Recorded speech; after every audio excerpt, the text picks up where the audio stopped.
Hello friends, आज आपण भूगोल या विषयामध्ये अर्थशास्त्राशी परिचय याविषयी आपण अर्थशास्त्राशी परिचय याविषयी विद्यार्थी मित्रांनो आपण माहिती घेणार आहोत. आपल्याला आपण अर्थ म्हणजे पैसा आणि मग पैशाविषयी आपल्याला माहिती असतं. परिचय म्हणजे ओळख आपल्या सर्वांना थोडीशी आहेत, पण प्रत्यक्षात आपण भौगोलिकदृष्ट्या आपल्याला पैशाविषयी आपण थोडीशी माहिती घेणार आहोत. या ठिकाणी माहिती दिली बघा की तपशील आणि खर्च एक अंदाजे बघा की दररोजचा आपण खर्च पाहिला तर रोजचा आहार असेल, पोशाख आपण कपडे विकत घेतो, शालेय साहित्य विकत घेतो, वैद्यकीय खर्च असतो. आजारी आपल्या प्रत्येक घरामध्ये कोण ना कोण आपण आजारी पडत असतो, त्याचा खर्च असतो. त्यानंतर आपण काय कुठं गावाला वगैरे जातो किंवा काय शो पाहण्यासाठी मनोरंजनासाठी आपण बाहेर पडत असतो. त्यानंतर आपण आता मोबाईल बघतो, तुम्ही मोबाईलमध्ये त्या ठिकाणी अध्ययन करत आहात, आम्ही अध्यापन करतोय, म्हणजे तुम्हाला मोबाईलची आवश्यकता आहे. त्याबरोबर फळे भाजीपाला अशा बरेचसे किंवा काय घरात सर्वांच्या घरामध्ये लाईट कनेक्शन असते, लाईट आहे तर त्या लाईटचं वीज देयक असतं, वीजचं बिल आपण देत असतो. काही ठिकाणी लोकांना बँकेचे कर्ज काढतात, बँकेचा हप्ता बिल, हे सर्व आपले पालक तुम्हाला एवढं काय माहीत नसेल, परंतु तुमच्या पालकांना या सर्वांशी खर्चाला सामोरे द्यावं लागतं. आणि मग एकूण जो खर्च आहे जर समजा ठराविक समजा या ठिकाणी दिलेला आहे, समजा की एकूण जर खर्च समजा अंदाजे खर्च जर समजा तुमचा इथं दिलेला बघा 22,550 एवढा जर तुमचा जर खर्च झाला आणि जर तुमचं मासिक उत्पन्न बघा, जर तुमचं मासिक उत्पन्न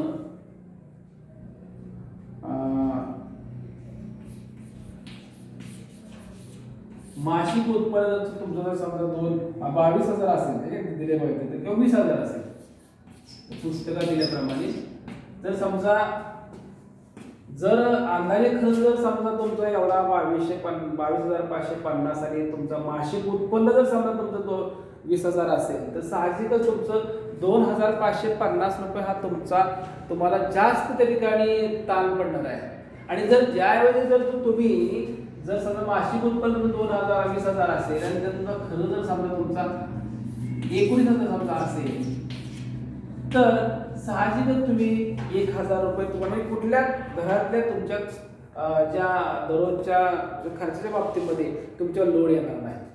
त्याचं काय सांगितलं बघा की तुमच्या या महिन्याचा खर्च वरील प्रमाणे समजा जर 22,500 जर असेल आणि मासिक उत्पन्न 2,000 रुपये असेल तर तुमचे उत्पन्न होणारा खर्च यांचा ताळमेळ बसवण्यासाठी तुम्ही या महिन्यात वरील प्रकारे कोणत्या बाबींना प्राधान्यक्रम द्याल ते ठरवा.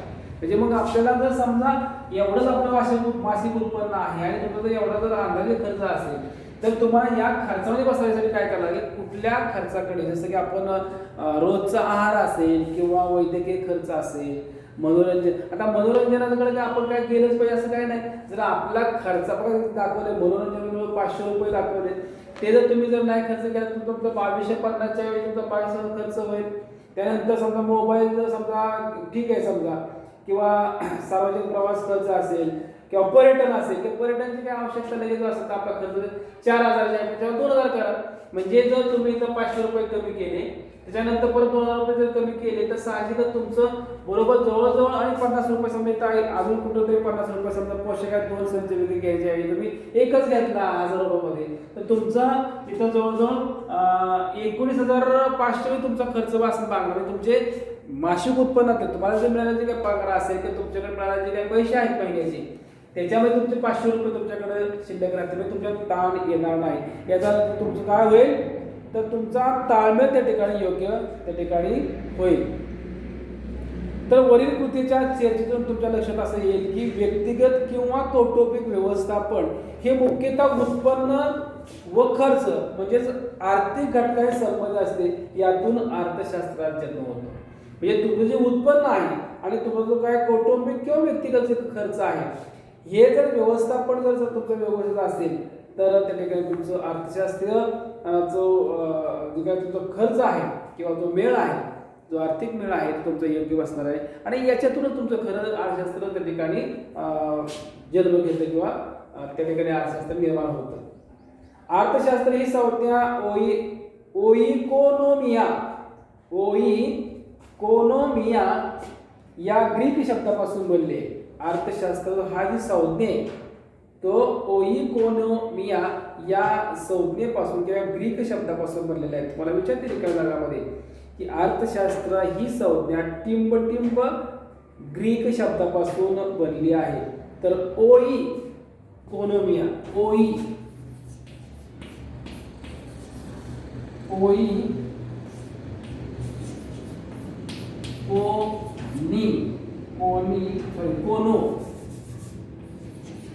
कोनोमिया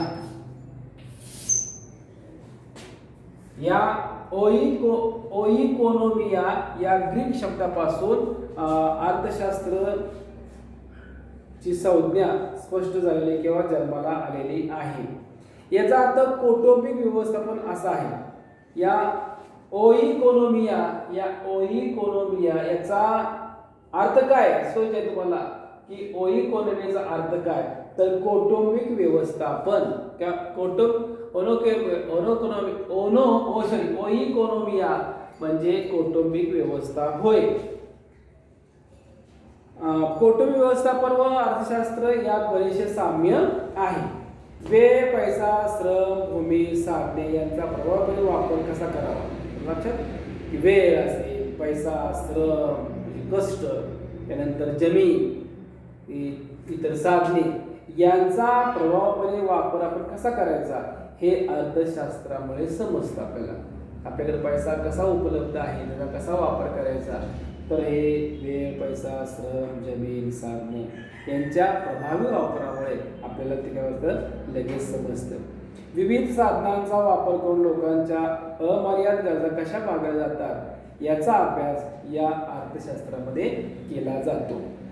लिओनेल रॉबिन्स यांच्यामध्ये बघा लिओनेल रॉबिन्स यांच्या मते अमर्याद गरजा किंवा हाव, मर्यादित, दुर्मिळ व पर्यायी उपयोगाची साधने यांचा मेळ घालणाऱ्या मानवी प्रयत्नांचा अभ्यास करणारे शास्त्र म्हणजे अर्थशास्त्र होय. नीट लक्षात घ्या, पाठ करा.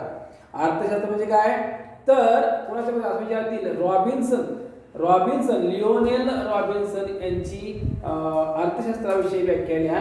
तर अमर्याद गरजा किंवा त्याला आपण हाव म्हणतो त्यावर मर्यादित, दुर्मिळ व पर्यायी उपयोगांची साधने यांचा मेळ घालणाऱ्या मानवी प्रयत्नांचा अभ्यास करणे किंवा करणारे शास्त्र याला अर्थशास्त्र असं म्हटलं जातं. कुटुंबाचे आर्थिक व्यवस्थापन असते तसेच गावाचे, शहराचे, राज्यांचे, देशाचे व जगाचे देखील आर्थिक व्यवस्थापन असते. फक्त आपल्या कुटुंबातच फक्त आर्थिक व्यवस्थापन असतं असं नाही.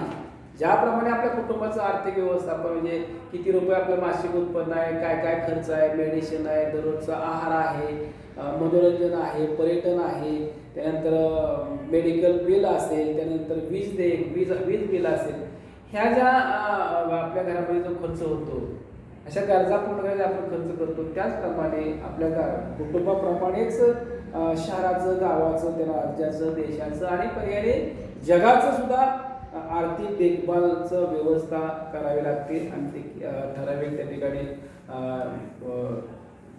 जे नेमून दिलेले जे प्रशासन असेल ते काय करत असते.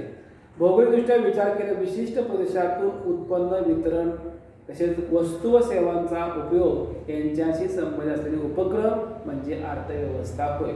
अर्थव्यवस्था काय तर भौगोलिकदृष्ट्या विचार केल्यानंतर विशिष्ट भूप्रदेशातील उत्पन्न, त्यानंतर त्याचं वितरण, वस्तू व सेवांचा उपभोग यांच्याशी संबंध असलेला उपक्रम याला अर्थव्यवस्था असे म्हटलं जातं. ठीक आहे. या ठिकाणी बघा अर्थव्यवस्थेचे प्रकार सांगितलेले आहेत 3 आहेत. बघा अर्थव्यवस्थेचे प्रकार किती व कोणते तर अर्थव्यवस्थेचे प्रकार किती आहे.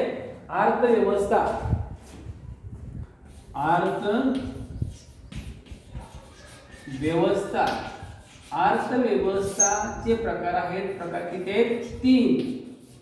प्रकार 3 आहे. त्याचे कुठले? भांडवलशाही अर्थव्यवस्था, समाजवादी अर्थव्यवस्था आणि मिश्र अर्थव्यवस्था. तर आपण पहिल्यांदा काय करू? आपण भांडवलशाही अर्थव्यवस्था. भांडवलशाही अर्थव्यवस्था,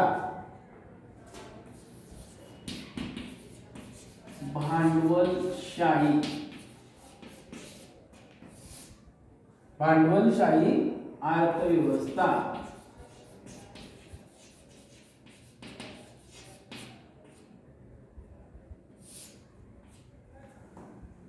भांडवलशाही अर्थव्यवस्थेत उत्पादनांच्या साधनांची मालकी आणि व्यवस्थापन खाजगी व्यक्तीकडे असते.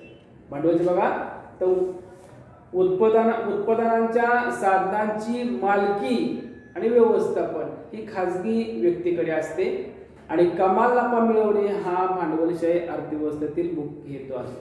हे जास्तीत जास्त नफा मिळवण्याचा हेतू हा भांडवलशाही अर्थव्यवस्थेमध्ये असते. उदाहरणार्थ जर्मनी, जपान, अमेरिकेचे संयुक्त संस्थाने इत्यादी देशांनी ही अर्थव्यवस्था स्वीकारलेली आहे.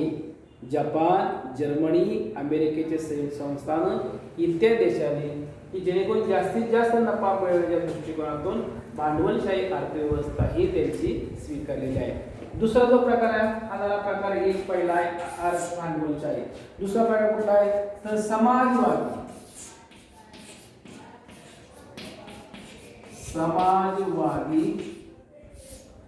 अर्थव्यवस्था.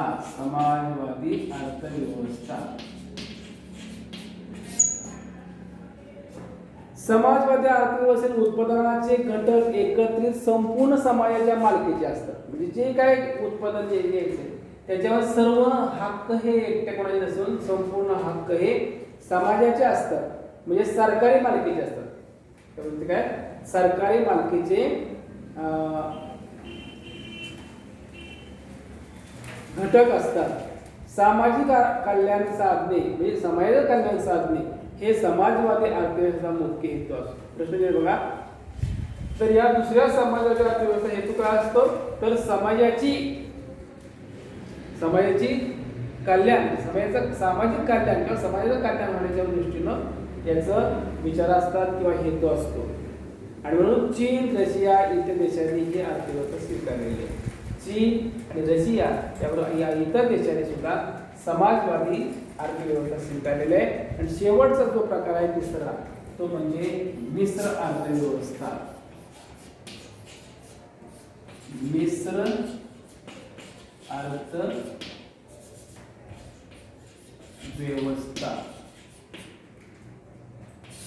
मिश्र अर्थव्यवस्था बघा की या अर्थव्यवस्थेमध्ये सार्वजनिक व खाजगी क्षेत्रांचे सह अस्तित्व असते. मिश्र अर्थव्यवस्थेमध्ये सार्वजनिक त्याबरोबर खाजगी क्षेत्रांचे सुद्धा दोघांचे अस्तित्व असतं. या अर्थव्यवस्थेत नफा व सामाजिक कल्याण यांचा योग्य सहसंबंध राखला जातो. याच्यामध्ये बघा भारत, स्वीडन, युनायटेड किंगडम इत्यादी देशांनी ही अर्थव्यवस्था स्वीकारलेली आहे. तेव्हा मिश्र अर्थव्यवस्था ही आपल्या स्वतः भारताने काय केलं? ही अर्थव्यवस्था स्वीकारलेली आहे. भारताबरोबर स्वीडन आणि युनायटेड किंगडम याही देशांनी काय केले? मिश्र अर्थव्यवस्था स्वीकारलेली आहे. तर विद्यार्थी मित्रांनो, या ठिकाणी अर्थव्यवस्थेचे प्रमुख वैशिष्ट्य दिले आहेत. व्यवसाय, सत्यमेव जयते दाखवले इथं, भौगोलिक क्षेत्र, नैसर्गिक साधन सामग्री.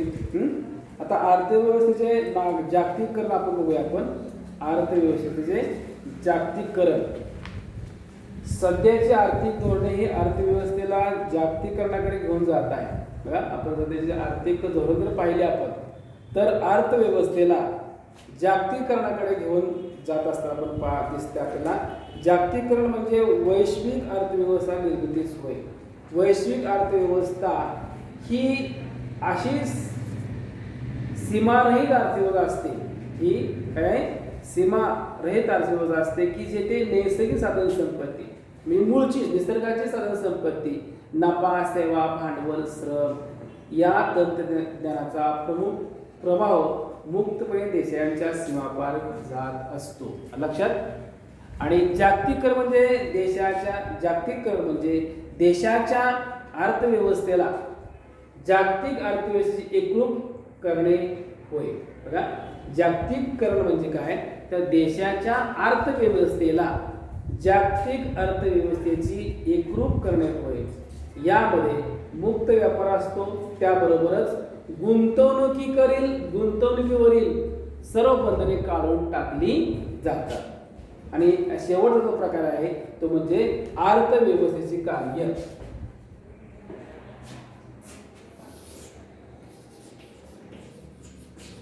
अर्थ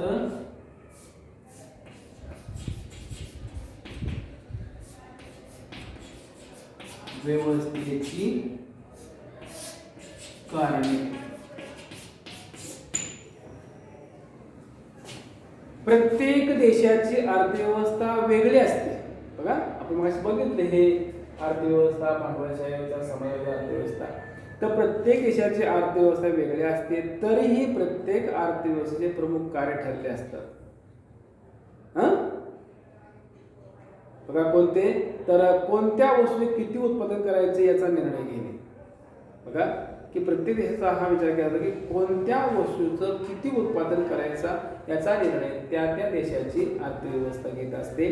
त्यानंतर उत्पादन खर्चात जास्तीत काट कसा करणे, ज्याचं आपण उत्पादन घ्यायचे. उदाहरणार्थ आपण कारखान्यात साखर तयार करतो, हे साखरेचं उत्पादन आपण घेतो, तर त्या त्याचा खर्च काट कसं, साखर तयार करण्यासाठी आपण काट कशी केली जाईल याचा अर्थव्यवस्था काय करत असते, विचार करत असते, त्याचं कार्य. त्यानंतर पुढं की राष्ट्रीय उत्पन्नाचे सामाजिक व आर्थिक न्यायानुसार वाटप करणे, हे जो विचार केला जातो.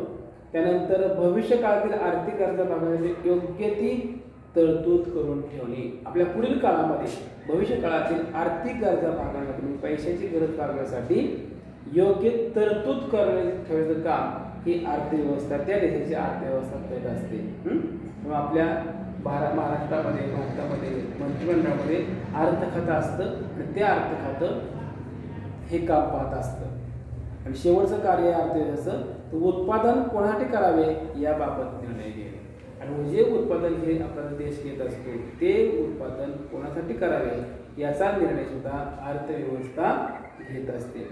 अशा प्रकारे अमर्यादित गरजा व मर्यादित साधने यांचा मेळ घालण्याचा प्रयत्न अर्थव्यवस्थेत केला जातो. तर विद्यार्थी मित्रांनो, या ठिकाणी हे आपलं शास्त्राशी परिचय हे प्रकरण संपलेले आहे. याचे प्रश्न उत्तर त्याकडे घ्यायचे आणि शाळेत येताना ते काय करायचे, मला प्रश्न उत्तर दाखवायचे. ठीक आहे, ओके, थांबूया या ठिकाणी आपण.